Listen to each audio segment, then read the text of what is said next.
কোরবানির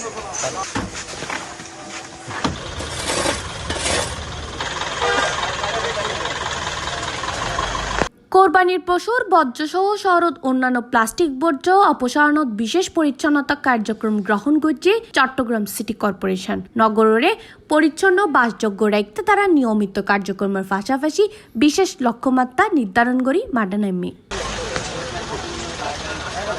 কোরবানির দিন দুপুর 2টার বর্জ্য অপসারণের হাম শুরু করা হইয়ে পরবর্তী 8 ঘন্টার মধ্যে নগরীর ব্যাগ বর্জ্য সম্পূর্ণ পরিষ্কার করাই তার মূল লক্ষ্য। বর্জ্য দ্রুত অপসারণে নগর জুড়ি প্রায় 4200 জন পরিচ্ছন্নতা কর্মী মাঠত হাম করেন।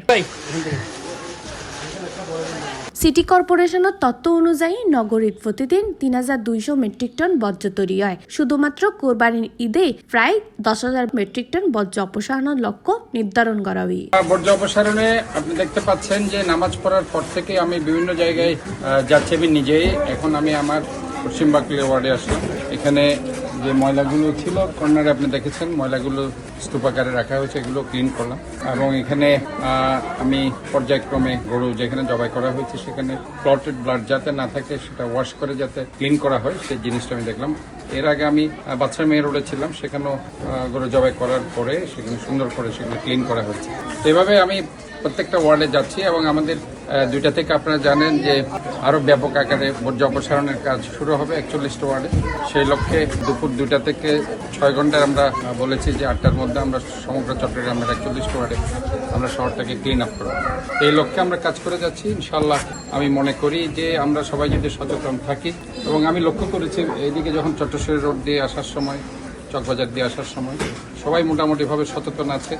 সবাই রক্তগুলোকে পরিষ্কার করছে, তারা পানিগুলি দিয়ে রক্তগুলো পরিষ্কার করে ড্রেনে সেগুলো ফেলছে। তো সোফার আমি মনে করি যে ভারী বর্জ্য যেগুলো আছে সেগুলো আমরা প্যাকেট দিয়েছি, প্যাকেটের মধ্যে রেখে তারা যদি রেখে দেয় আমাদের পরিচ্ছন্ন কর্মীরা এসে সেটা তারা নিয়ে যাবে। এবং আমি দেখেছি আমাদের গাড়িগুলো আছে, গাড়িগুলো দিয়ে তারা বর্জ্য অপসারণ করছে। আমরা বলেছি প্রায় শহরে আজকে 3200 জন আমার পরিচ্ছন্ন কর্মী নিয়োজিত আছে এই কাজে, এবং প্রায় 300-এর অধিক গাড়ি আছে, 41টি স্পেশাল গাড়ি ভেহিকেল আছে শুধু চামড়া নেওয়ার জন্য। তো ওভারঅল সব মিলে আমি মনে করি ইনশাআল্লাহ আমরা কার্যক্রম করার জন্য প্রস্তুত আছি এবং এই কার্যক্রম চলতে থাকবে। এছাড়াও সাধারণ বর্জ্যের পাশাপাশি পরিবেশের সুরক্ষায় প্লাস্টিক বর্জ্য অপসারণে চট্টগ্রাম সিটি কর্পোরেশনের বিভিন্ন সংস্থা সম্মিলিতভাবে হাম শুরু করছে। কার্যক্রম এবার সফল করতে মেয়র নিজে সহ শশী কর্মকর্তা রঙ্গে নগর জুড়ে তদারকি করে এবং দ্রুত সময়ের মধ্যে বর্জ্য পরিষ্কার ওয়ার্ড পর্যায়ে হাম শেষ হবে বলে জানাই mayor. Ridita Chakraborty, C+ TV, Chittagong.